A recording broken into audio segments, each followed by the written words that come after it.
नमस्कार, मैं मनोज भट्ट। आप देख रहे हैं इंडिया टुडे ग्रुप का फार्मर डिजिटल प्लेटफॉर्म किसान तक। भारत गाँव का देश है और मौजूदा वक्त पे गाँव में कई तरह की समस्याएं हैं। अगर हम लोग बात करें जो पंचायती राज व्यवस्था है, क्या पंचायती राज व्यवस्था में गाँव किसानों की रक्षा है, पंचायती राज व्यवस्था से की जा सकती है? क्या उसमें कुछ बदलाव की आवश्यकता है? क्योंकि 24 अप्रैल को पंचायती राज दिवस मनाया जाता है, तो ऐसे में इस विषय पर विस्तार से बात करते हैं। शुरू करते हैं, क्योंकि भारत को गाँव का देश कहा जाता है। मसलन भारत की बड़ी आबादी आज भी गाँव में रहती है, तो वहीं शहरों में रहने वाली बड़ी आबादी की आत्मा आज भी गाँव में ही बसती है। सीधे शब्दों में कहें तो भारत की भारतीयता यानी भारतीय संस्कृति का असली प्रतिनिधित्व देश के 6 लाख से अधिक गाँव ही करते हैं, और इन गाँव का प्रशासनिक प्रतिनिधित्व पंचायतें करती हैं, जिन्हें प्राचीन प्रशासनिक इकाई के तौर पर भी जाना जाता है, और इनका जिक्र वेदों में भी मिलता है। इस सिक्के के दूसरे पहलू को देखा जाए तो पंचायतों ने प्राचीन समय से ही गाँव संस्कृति को समृद्ध करने में अहम भूमिका निभाई है, जिसे मौजूदा समय में भी भारतीयता यानी भारतीय संस्कृति के और तौर पर रेखांकित किया जाता है। लेकिन देश की आजादी के बाद से अब तक की यात्रा में गांव का संस्थागत ढांचा लगातार कमजोर होता जा रहा है, तो वहीं पंचायती राज व्यवस्था भी पूरे आकार में नहीं आ पाई है। ऐसे में गांव और पंचायती राज व्यवस्था की मजबूती के लिए आवश्यकता दिखाई पड़ती है कि पंचायती राज व्यवस्था पंच स्तरीय की जाए, जिससे राज्य और केंद्रों में भी गांव और पंचायतों का सक्रिय और वाजिब प्रतिनिधित्व सुनिश्चित हो सके, क्योंकि मौजूदा समय में पंचायती राज व्यवस्था में ही गांव और किसानों की रक्षा करने की सामर्थ्य नजर आती है। आइए इसी कड़ी में समझते हैं कि मौजूदा पंचायती राज व्यवस्था क्या है, केंद्र और राज्यों में प्रतिनिधित्व होने के बावजूद भी गांव और पंचायतों को सक्रिय प्रतिनिधित्व की आवश्यकता क्यों है। सबसे पहले इस पर हम लोग बात करेंगे, लेकिन उससे पहले संविधान और पंचायती राज व्यवस्था के संबंध पर बात कर लेते हैं।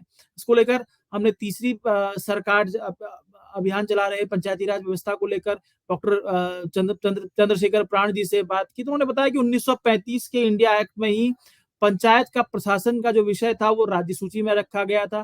तो वहीं आजादी के बाद भारतीय संविधान सभा ने जो भारतीय संविधान के निर्माण के लिए बनी संविधान सभा ने संविधान की जो पहली संविधान की प्रस्तावनाओं को लेकर जो पहली बैठक हुई, उसमें गांव और पंचायतों का जिक्र भी नहीं था। ऐसे में गांधी जी नाराज हो गए, तो कई लोगों ने इस पर आपत्ति भी जताई। इसके बाद प्रस्ताव के दूसरे वाचन में संविधान के अंदर गांव और पंचायतों के प्रतिनिधित्व को लेकर कई बहसें हुई। इसमें संविधान के अनुच्छेद 40 में गांव और पंचायतों का अधिकार सुनिश्चित किया गया और इसके क्रियान्वयन की जिम्मेदारी दी स्टेट को दी गई। वहीं 26 नवंबर 1949 से पहले जब संविधान का तीसरा वाचन हुआ, तो यह सहमति बनी कि संविधान के लागू हो जाने के बाद दी स्टेट यानी कि केंद्र राज्य समेत सभी प्रशासनिक प्राधिकरण, दी स्टेट का जिक्र संविधान में राज्य से नहीं है। दी स्टेट का मतलब केंद्र राज्य समेत सभी प्रशासनिक प्राधिकरण से है। तो उसमें यह तय किया गया कि संविधान के अनुच्छेद 40 को लागू करवाने में दी स्टेट महत्वपूर्ण भूमिका निभाएंगे, और इसी तरीके से पंचायती राज व्यवस्था राज्य सूची में होने के साथ साथ भी केंद्र का भी इसमें दखल हुआ। इसी कड़ी में प्रधानमंत्री रहते हुए राजीव गांधी ने पंचायती राज के लिए 64वां संविधान संशोधन लेकर आए, जो लोकसभा में तो पास हो गया लेकिन राज्यसभा में पास नहीं हो सका। हालांकि 1993 में 73वें संविधान संशोधन से पंचायती राज व्यवस्था को मजबूती की, जिसमें पंचायती राज का ढांचा तो बना जिसमें पंचायती चुनाव का ढांचा तो बना दिया गया, शक्ति देने की जिम्मेदारी विधानमंडल को दे दी गई और अनुच्छेद 40 की जिम्मेदारी भी राज्यों को सौंप दी गई। अब पंचायतों के मौजूदा हाल और केंद्र और राज्यों में प्रतिनिधित्व के सच को समझते हैं। पंचायती राज के राज्य व्यवस्था के मौजूदा हाल की बात करें तो देश के अधिकांश राज्यों में त्रिस्तरीय पंचायती राज व्यवस्था है, जिसमें गांव, ब्लॉक और जिला स्तर पर गांव के प्रतिनिधि निर्वाचित होते हैं। तो वहीं राज्यों में भी पंचायतों का प्रत्यक्ष और अप्रत्यक्ष प्रतिनिधित्व है। मसलन जिन राज्यों में विधान परिषद है वहां पर गांव और पंचायतों का कोटा है, लेकिन विधानसभा वाले राज्यों में गांव के मतदाता के द्वारा निर्वाचित विधायक ही गांव और पंचायतों का प्रतिनिधि हैं, जिसे अप्रत्यक्ष प्रतिनिधि के तौर पर रेखांकित किया जाता है। इसी तरह केंद्र में भी गांव और पंचायतों का अप्रत्यक्ष प्रतिनिधित्व है। मसलन गांव के मतदाता के द्वारा निर्वाचित लोकसभा के सदस्य ही गांव और पंचायतों के प्रतिनिधि हैं। बेशक त्रिस्तरीय पंचायती राज व्यवस्था की इस प्रणाली में गांव से लेकर सदन तक गांव और पंचायतों के प्रतिनिधित्व की व्यवस्था सुनिश्चित की गई है, लेकिन इस व्यवस्था का सच बेहद ही जटिल है। असल में विधान परिषद में गांव और पंचायत कोटे से निर्वाचित प्रतिनिधि गांव और पंचायतों के मुद्दों को रखने में असफल रहे हैं। वो राजनीतिक दल से जुड़े हुए विषयों और एजेंडों को विधानमंडल में आगे बढ़ाते हैं। नतीजतन आजादी के बाद से अब तक पंचायतें अपने पूरे स्वरूप में आने का इंतजार कर रही हैं। वहीं केंद्र व राज्यों, जिसमें सिर्फ विधानसभा वाले राज्य में बेशक सदस्य गांव से चुनकर जाते हैं, यानी कि गांव वाले सदस्य उनको चुनते हैं, लेकिन गांव और पंचायतों की आवाज आज तक कभी ऐसा नहीं हुआ कि विधानमंडल में उस तरीके से उठाई जाए, क्योंकि इस कारण से कई तरह की समस्याएं जन्म लेती हैं। बात मैं जिसकी बार-बार कर रहा हूं कि पंचायतें अपने स्वरूप में नहीं आ पाई, वो स्वरूप है पंचायतों के 29 विषय। असल में संविधान ने पंचायत को सामाजिक न्याय और आर्थिक विकास की योजना बनाने के साथ-साथ ही 29 मूल विषय भी दिए हैं। ये मूल विषय प्राथमिक शिक्षा से लेकर कृषि और पशुपालन तक हैं, और ये जो मूल विषय हैं यही पंचायतों की शक्तियां हैं।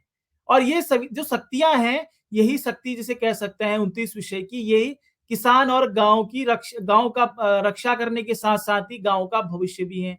असल में 73वें संविधान संशोधन के बाद भी पंचायतों के अधिकार क्षेत्र में ये विषय नहीं है। आज तक किसी भी राज्य सरकार ने 29 विषय किसी भी पंचायत को नहीं दिए हैं। कुछ राज्यों में कुछ विषय 4 से 5 विषय ग्राम पंचायत को दिए गए हैं, लेकिन उस पर भी राज्य सरकारों का हस्तक्षेप रहता है। असल में राज्य सरकार इन 29 विषयों का क्रियान्वयन करती है, और पंचायतों की भूमिका राज्य के विकास कार्यों के क्रियान्वयन की रह गई है।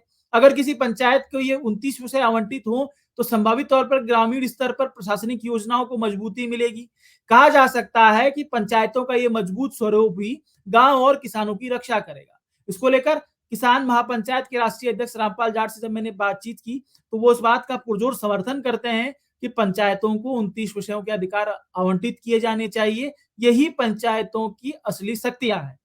अब बात करते हैं, मैंने बार-बार कहा कि 5 स्तरीय पंचायती राज व्यवस्था की अभी देखा कि त्रिस्तरीय पंचायती राज व्यवस्था है, बाकी केंद्र और राज्यों में प्रत्यक्ष अप्रत्यक्ष प्रतिनिधित्व तो दिया गया है, लेकिन अगर सीधी 5 स्तरीय पंचायती राज व्यवस्था को अमलीजामा पहनाया जाएगा तो उससे क्या बदलाव आएंगे।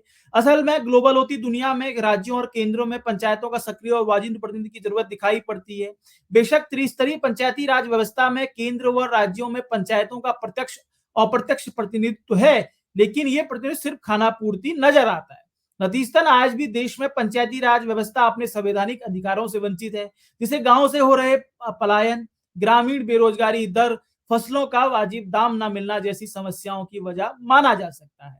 राज्य और केंद्रों में गांव और पंचायतों का सक्रिय प्रतिनिधित्व तो होने से देश के शीर्ष नीति निर्माता संस्थानों में गांव के विषयों पर सीधी बहस हो सकेंगी। नतीजतन उसी के अनुरूप नीतियां बनेंगी, जो देश के विकास को मजबूती प्रदान करेगा। बेहद जरूरी है कि पंचायतों पर भी काम हो, पंचायतों का प्रतिनिधित्व भी हो, क्योंकि पंचायत और गांव ही देश की आत्मा है। ये हमारी छोटी सी कोशिश थी। आपको ये हमारी कोशिश कैसी लगी जरूर बताइएगा। अगर आपको हमारा कार्यक्रम पसंद आता है तो हमें शेयर, सब्सक्राइब, लाइक जरूर कीजिए। इसी के साथ ही इजाजत दीजिए। आप सबसे फिर मुलाकात। अगर ये वीडियो आपको पसंद आया है तो इसे लाइक जरूर करें। अगर चैनल अभी तक सब्सक्राइब नहीं किया है तो कर लें, और नोटिफिकेशन पाने के लिए बेल आइकन भी दबा दें।